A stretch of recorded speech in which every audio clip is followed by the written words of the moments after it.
Oi, pessoal! Eu sou a Ana Lourenço, sou repórter do Guia do Estudante. Bem-vindos a mais uma live nossa aqui.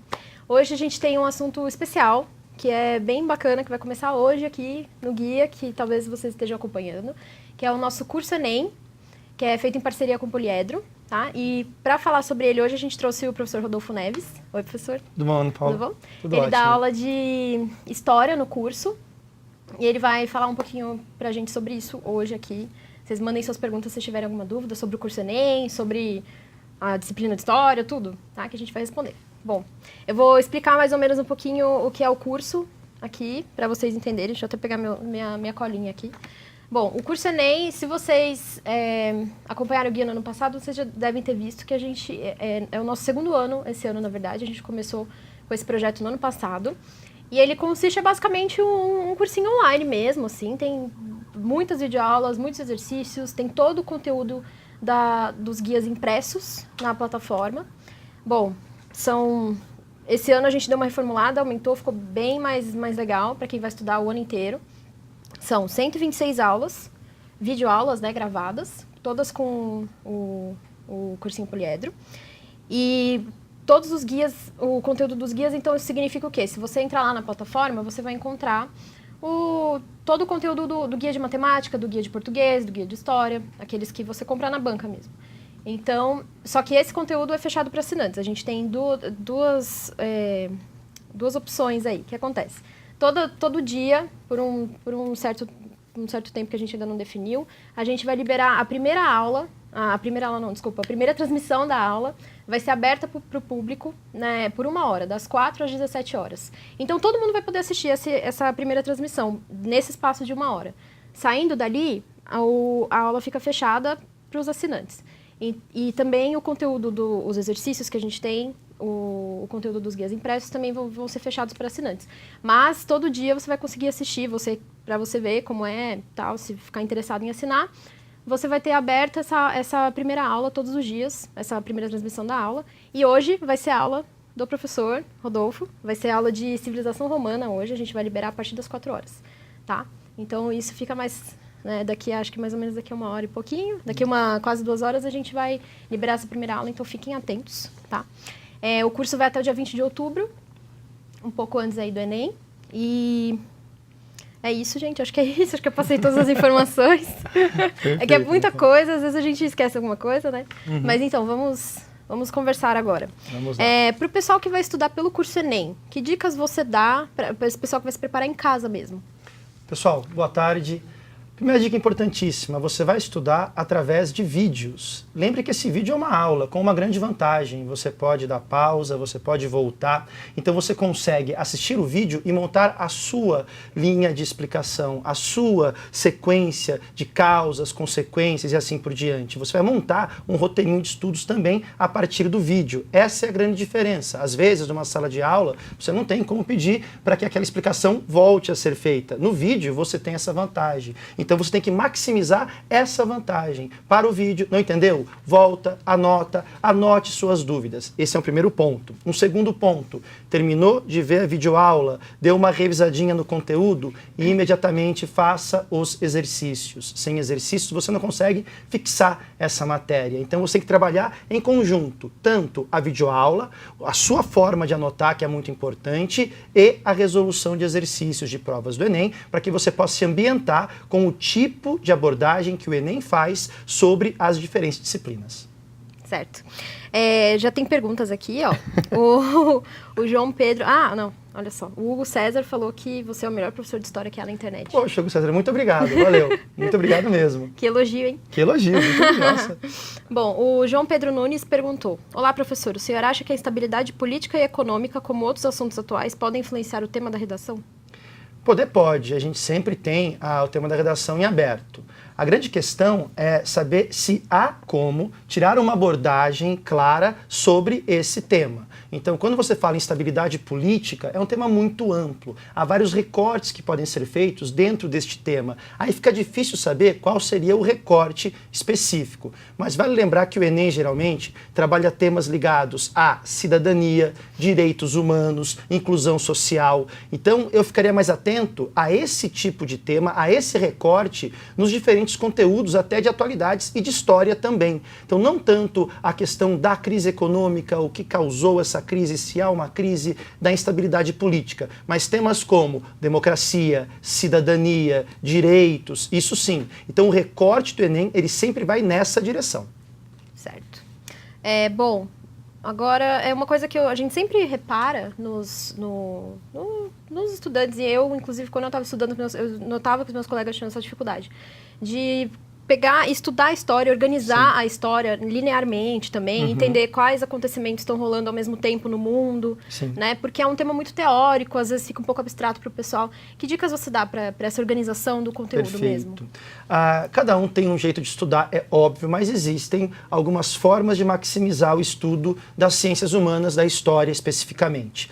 O primeiro ponto é elaborar uma linha de causa e consequência. Quando você assistir a aula de Roma, você vai notar que você tem ali um resuminho feito, né, impresso, no qual eu tento mostrar para vocês exatamente isso. Um exemplo bobo, né? Isso que está nessa aula. Olha, então quando você tem o fracasso da reforma agrária em Roma, você tem uma guerra civil. Essa guerra civil leva à ditadura. Você vai montando isso numa linha cronológica em causa e consequência. Agora, é óbvio, a civilização romana não está sozinha nesse momento da história. Então é legal que você monte também linhas em paralelo e tenha um aspecto geral. Mas não se preocupe tanto com detalhes, nomes, com aquela famosa decoreba que durante muito tempo foi cobrado dos alunos. O mais importante é que você tenha uma visão geral da matéria e saiba ligar as causas e consequências dos fatos. O Enem pode muito bem te cobrar numa questão qual foi a consequência de um determinado fato histórico. E nas alternativas ele vai montar uma série de causas e consequências que não foram verdadeiras. Então se você consegue montar esse esquema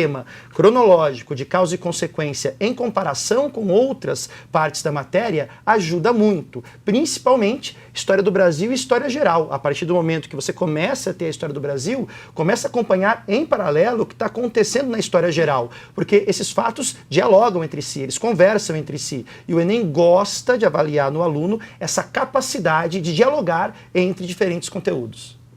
Certo. E você pode contar pra gente como que acontece essa organização da disciplina de História dentro do curso do Enem?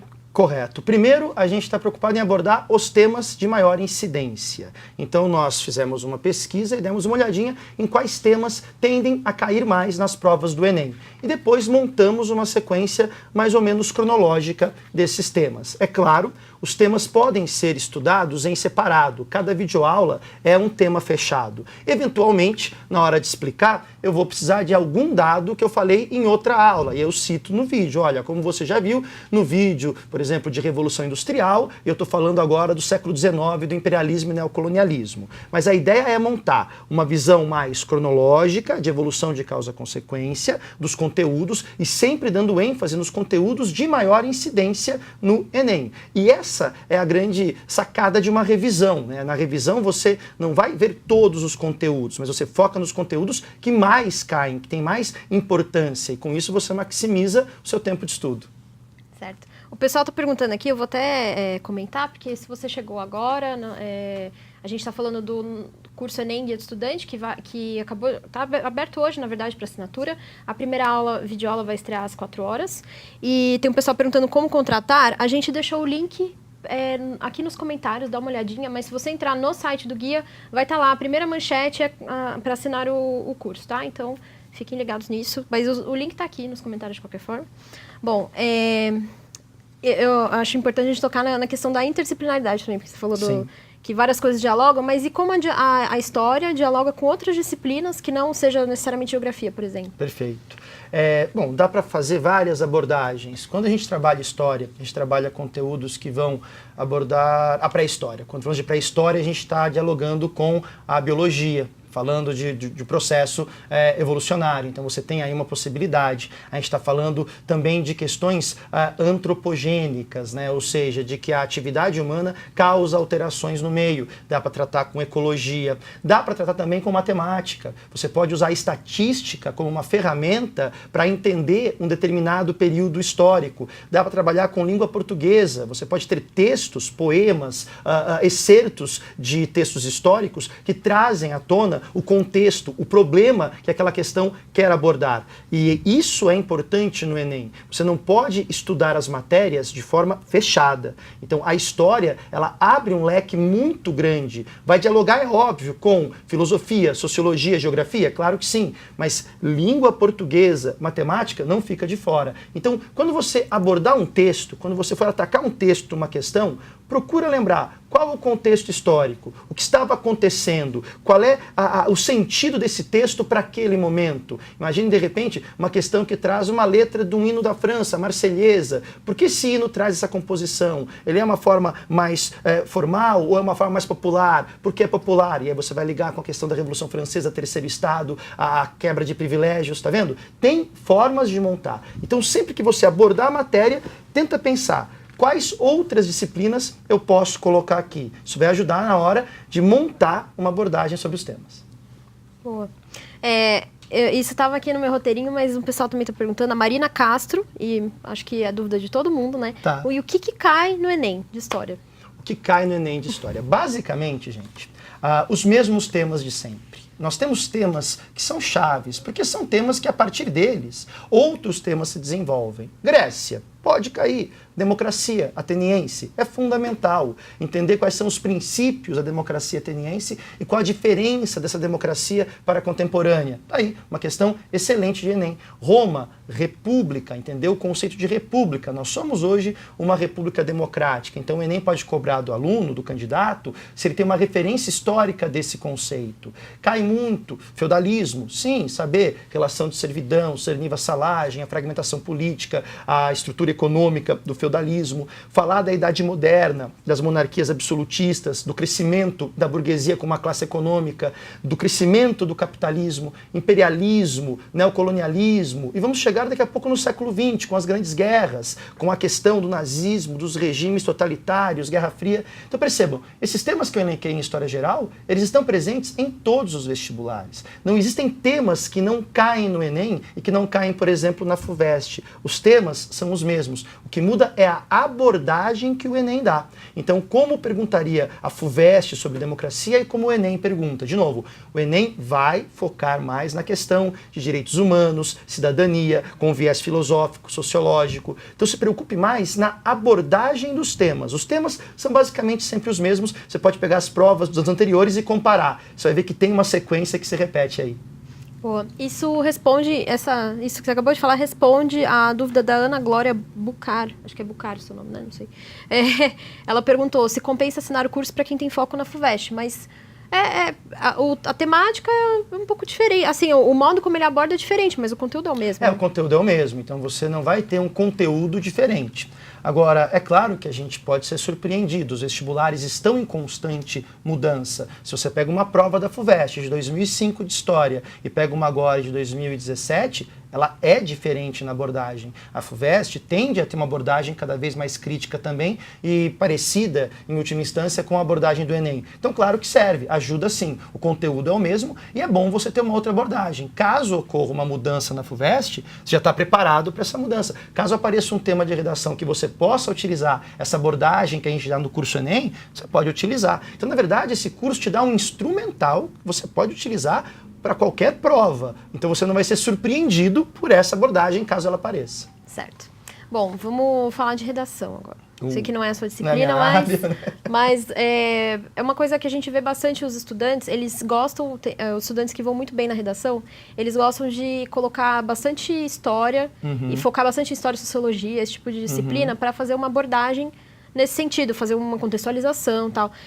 Como você acha que isso realmente é muito importante, assim? É importante, Ana, mas eu sempre chamo a atenção para alguns cuidados. Nós temos que tomar cuidados com 3 erros graves quando usamos a história como justificativa para uma tese que tentamos defender ou rebater. O primeiro erro é o da generalização. Os contextos históricos são específicos, eles têm características ligadas àquele tempo. Se eu tento retirar daquele contexto histórico um determinado evento, fato, para abonar a minha tese, eu posso criar uma generalização que não procede.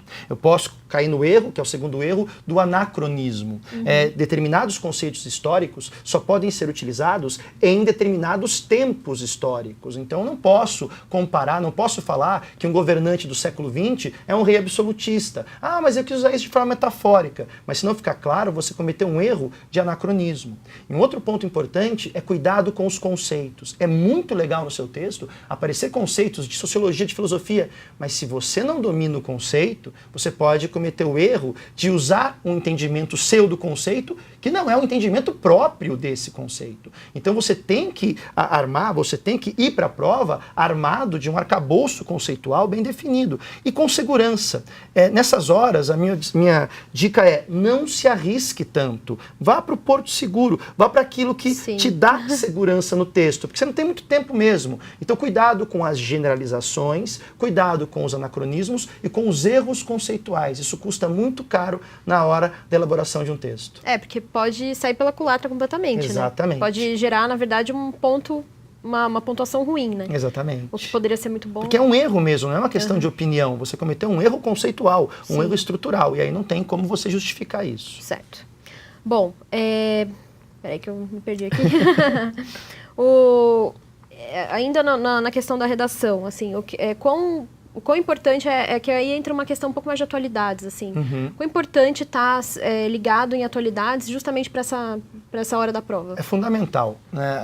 O Guia de Estudante oferece, né, esse conhecimento de atualidades que é fundamental para que você possa fazer as interconexões. Então, se você consegue analisar um determinado evento da atualidade, mas numa perspectiva histórica, isso é ótimo, porque isso é cobrado. Então, os resultados que vemos hoje de processos históricos que começaram no passado, o candidato do Enem tem que ter essa perspectiva. Por isso, é muito importante entender as atualidades em perspectiva histórica, em perspectiva sociológica. Então, quando pensamos hoje numa questão sobre o Oriente Médio, da onde vem essa questão, qual sua origem? Não é só saber o nome dos grupos que atuam, dos problemas dos políticos, mas saber qual a origem histórica disso. Se cai uma questão sobre a atual democracia brasileira, qual é o processo de construção dessa democracia? De novo, o diálogo entre o presente e o passado é fundamental nessa prova do Enem. Aí atualidades entra como um tema muito forte. Certo. E, inclusive, a gente...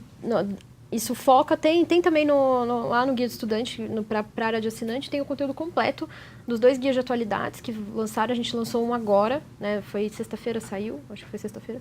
Ele saiu, que a capa é do Donald Trump, né? Sim. Como não falar de Trump hoje, né? Então, ele já está lá também, está tudo completo. Então, quem vai focar em atualidades é importante. Bom, eu tô sem... Acabaram minhas perguntas. Agora, vamos fazer um geralzão, assim, para o pessoal que está assistindo. Legal. Uma dicona geral de vestibular, de preparação. O que você indica? Bom, primeiro, vamos falar um pouquinho de estratégia de estudo. Você tem aí uma maratona de estudos, muitas matérias. Sobre história, uma questão que eu sempre coloco. Você revisou, vamos supor, Roma hoje, viu a aula de Roma, revisou Roma, fez as questões, gabaritou, está sabendo Roma, está ótimo. Daqui 3 semanas, se você não retomar esse conteúdo, você vai partir meio que do zero. É fundamental que você monte uma estratégia de estudo na qual você sempre refaça questões sobre os temas já estudados, porque senão você vai se complicar. Então, você acabou de ver Roma, vai fazer muitas questões de Roma. Semana que vem, você vê Grécia, vamos supor. Aí você vai fazer o feudalismo, para manter a linha cronológica. Terminei Roma, vi feudalismo. Fiz 10 questões de feudalismo e 2 de Roma. Na outra semana, eu fiz 10 questões de absolutismo, 2 de Roma, 2 de feudalismo. Eu vou montando uma estrutura de estudo onde eu sempre vou retomando esses conteúdos. O que não pode acontecer é você estudar só através da cronologia que nós temos aqui no guia, por exemplo, nas aulas, Sim. E chega lá em outubro. Agora eu vou revisar tudo de novo. Não, você não vai. Então você tem que sempre voltar aos conteúdos. Claro, saber dosar esse tempo. Mas senão, Ana, fica algo muito difícil de consolidar lá na frente. Sim. Então essa é uma dica que eu acho fundamental para montar uma estratégia. Esfria. E a mesma coisa com exatas, você aprende fazendo exercício. História também. Caso você tenha dificuldade em uma questão, leia o enunciado, veja o gabarito e procure resoluções comentadas. Tente trabalhar da seguinte forma: quando o Enem pergunta isso, a resposta é essa. Você vai criando um mecanismo de identificação mais rápida do tema da questão. Lembra, você tem um tempo exíguo para fazer a prova. Então, se você conseguir bater o olho e falar assim, ah, tá, quando o Enem pergunta de Atenas, geralmente é democracia, geralmente é participação, é isonomia. Nossa, isso vai te dar muito mais velocidade para eliminar uma série de alternativas que não cabem naquela questão. Então, não está conseguindo entender a questão? Leia a questão, lê a alternativa certa, lê a explicação, lê um gabarito comentado, fala, ah, tá, entendi, essa pergunta, a resposta é essa, eu vou montando isso. Lembre-se, são estratégias para que o seu estudo se torne mais rentável. Você tem uma prova no final do ano, então a gente tem que maximizar isso. Tá certo. Acho que é isso, pessoal, a gente vai ficando por aqui. Hoje a gente vai ter justamente essa aula que ele mencionou, de civilização romana. Então assistam, vai ser das 4 às 5 horas, vai estar aberto para todo mundo. Quem não viu a minha explicação, vou repetir aqui. Vai estar aberto para todo mundo das 4 às 5 horas, para assinantes e não assinantes. Só que a partir das 5, todo o conteúdo vai estar fechado, inclusive essa videoaula para ser reassistida, vai estar fechado só para assinantes. E por um certo tempo, a gente não definiu ainda, mas por um certo tempo vai ser todo dia assim. A primeira transmissão de cada aula vai ser aberta para o público, das 16 às 17, e depois fica fechado para assinantes. E o nosso curso vai ter vários exercícios, muito material de apoio, que são todos as apostilas completas do Guia do Estudante, vão estar lá nessa plataforma. É isso aí, participem, às 4 horas estará no ar, tá? Que é a aula com o professor que está aqui falando com a gente, Rodolfo. Então é isso, professor, muito obrigada. Eu agradeço, Ana. Pessoal, força aí, foco, garra, vamos juntos conseguir essa aprovação aí. Um abraço. Tchau, gente.